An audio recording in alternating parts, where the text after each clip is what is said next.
My sullen ego. During the rainy season, Swamis do not travel but stay in one place for 4 months. People then come and learn the scriptures from them. Although I was still being trained as a Swami, I too would teach every day. Students often create problems for a teacher. For instance, the first thing they do is place him high above them so that there is limited communication. My students built a high platform on which I was asked to sit. I was inordinately proud that I had a large following. That happens when you are neophyte and hanker after name and fame. The more one followers increase, the more egotistical one becomes. I remained under the notion that one particular Swami among my students was not very knowledgeable. During my lectures, he used to sit quietly in a corner. This Swami was actually an advanced adept. Although I was not at all aware of it, he came because I used to pray the Lord. Lord, enlighten me, help me, Lord. I sincerely cried and prayed. So the Lord sent that man to me. And what did I do? I used to give my loincloth to him for washing, and I would order him to do things for me all day.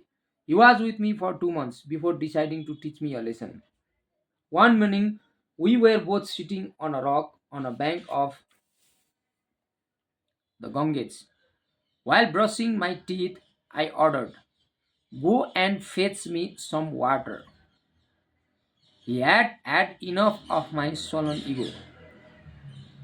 He said, "Go on brushing." I lost awareness of what was happening to me after that. 2 days later, some people found me lying there.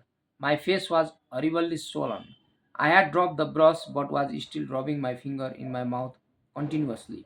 I was doing it. Unconsciously, my master appeared and said, "Get up." I opened my eyes but could not lift my face. It was so heavy. My gums were swollen and I could not move my jaw. Then my master told me, "That Swami is a great sage. God sent him to you. You do not know to be humble and behave properly with the men of God. Now I hope you have learned a lesson. Do not commit this mistake again." Then he said, "Get up, look at the sky, and start walking." I protested. "If I keep on looking at the sky and continue walking, I will stumble and fall down." He said, "Bow your head and then you will be able to walk without stumbling. For going through this hazardous journey of life, you should learn to be humble. Ego and pride are two stumbling blocks on this journey. If you are not humble, you cannot learn. Your growth will be stunted."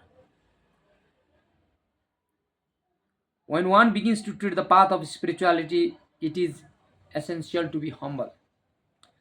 Ego creates barriers and the faculty of discrimination is lost. If discrimination is not sharpened, reason does not function properly and there is no clarity in mind. A clouded mind is not a good instrument on the path of enlightenment. There must be renunciation, there must be action in reconciliation of the two. The crown of life resides. It is not action that ought to be renounced, but the fruit of action. Be sure that the ego has been annihilated in the ocean of consciousness. Be sure that it is not lurking somewhere in the inner dark chamber of your heart. Its ways are various and its forms are numerous. Action greased with love gives a glimpse of eternity and perpetual joy.